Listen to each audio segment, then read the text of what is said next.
서울 강북구에서 발생한 모텔 약물 살인 사건. 이 사건 피의자인 20대 여성 김 씨. 나이를 좀 더 알아봤더니 22살이랍니다. 22살 이 여성에 대한 수사가 계속되고 있습니다. 또 다른 피해자가 지금 없는 건지 경찰이 좀 더 들여다보고 있다고 합니다. 그동안 김 씨가 접촉한 사람들 모두 전수조사에 들어갔다고요? 네, 경찰이 이 김 씨와 접촉했던 인물들에 대한 전수조사를 벌이고 있는 것으로 전해집니다. 현재까지 알려진 피해자가 모두 3명인데 이 가운데 2명은 사망한 상황인데요. 지금까지 알려진 이 3명의 피해자 이외에 다른 추가 피해자가 있는지에 대한 수사를 진행하고 있는 겁니다. 이 과정에서 김 씨와 통화를 했거나 메시지를 주고받은 기록이 있는 인물들에게 한 명 한 명 연락을 해보면서 이 범죄 피해를 받는지에 대해서 직접 확인하는 작업을 거치고 있는 것으로 전해집니다. 자, 그렇다면 경찰은 지금 추가 피해자의 가능성도 배제할 수 없다 이런 입장인 거예요? 그렇습니다. 김 씨가 3번째 범행 직후에 이 피해자에게 치킨 주문하고 영화 보는데 잠들었다. 깨우려 했는데 잠들어서 먼저 나간다. 이렇게 알리바이용 이 메시지를 보낸 것으로 알려지고 있는데 이런 유사한 패턴의 어떤 문자 메시지를 받은 사람이 있거나 또는 이 김 씨를 만난 다음에 의식을 잃었던 경험이 있는 사람이 있다라고 한다면 추가 피해가 의심된다라고 볼 수 있기 때문에 관련된 부분 확인하겠다라는 것이고요.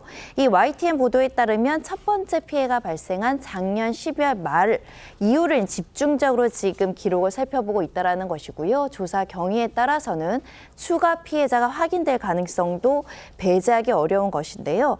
실제 이 경찰의 전수조사 별개로 추가 피해를 주장하는 인물도 한 시사 프로그램을 통해서 주장이 나왔는데요. 그러니까 작년 12월 중순에 한 남양주의 카페에서 김 씨와 동행한 남성이 음료를 마신 뒤에 쓰러져서 병원으로 이송됐다라는 주장이 보도를 통해서 나온 상황이고요.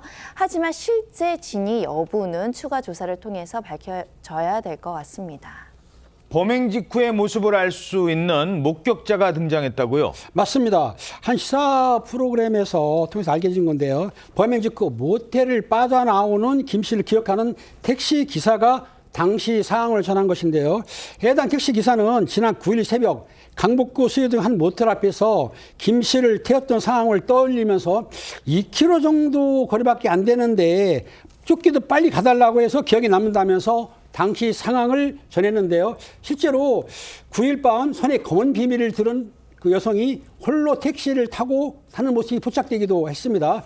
당시 김 씨의 행적을 뒷받침하는 그 택시기사의 증언이 공개가 된 것입니다. 남성들을 상대로 잔혹한 범행을 저지른 김 씨, 22살의 젊은 여성이었습니다. 아직은 어리다고도 할 수 있는 20대 초반 여성의 이런 잔혹한 범행 심리. 전문가는 이렇게 분석했습니다. 20대 초반 여성이 가장 쉽게 유혹하기 쉬운 남성을 타깃으로 한 것이고요. 또 약물을 통해서 이 외상이 남지 않는 조용한 죽음을 연출함으로써 수사망을 피하고 계속적인 연쇄살인을 이어가려 했던 의도를 볼 수가 있습니다. 범행이 발각되지 않았을 때 느꼈던 그러한 자신이 완전 범죄를 할 수 있다는 어떤 자신감, 이 자신감이 다음 범행을 더욱 대담하게 만들었던 그러한 연결고리를 여기에 가져다 준 효과로 볼 수 있습니다. SNS를 통해서 남자들과의 만남을 시작하는 경우가 지금까지 드러난 거로는 그렇거든요. 성인이 됐을 때부터 이 해당 SNS를 시작한 거라고요? 그렇습니다. 김 씨가 이제 05년생 22살이거든요. 근데 SNS 시작 시기가 2024년 1월입니다. 그러니까 성인이 막 되고 나서 이런 남성들을 유인하는 데 활용한 것으로 추정되는 그런 SNS 활동을 시작을 했고요. 구체적으로 자기 사진 올리면서 주로 셀카입니다. 그러면서 선팔, 마팔 DM. 이게 뭐냐면 해시태그를 이렇게 해서 달아놓으면 누군가가 자기를 친구로 이렇게 정하잖아요. 그러면은 그 사람하고 직접 메시지를 주고받는 DM을 보내겠다. 그렇습니다. DM을 보내면서 그런 식으로 이제 의사소통을 했다는 것이고요. 먼저 만나자 뭐 이런 비슷한 얘기도 했다면서요. 맞습니다. 먼저 만나자 이런 얘기를 하고 또 어디 사냐 이런 식으로 먼저 이야기를 걸어오는 그런 적극적인 활동을 했고 심지어는 SNS 중독자가 아닐 정도로 하루에 10건 넘는 그런 게시문을 주로 올리기도 했다고 합니다. 심지어는 3번째 범행 저지르고 경찰에 체포되는 당일, 11일 오후에도 자기 셀카를 올리는 그런 행적을 보였다고 합니다.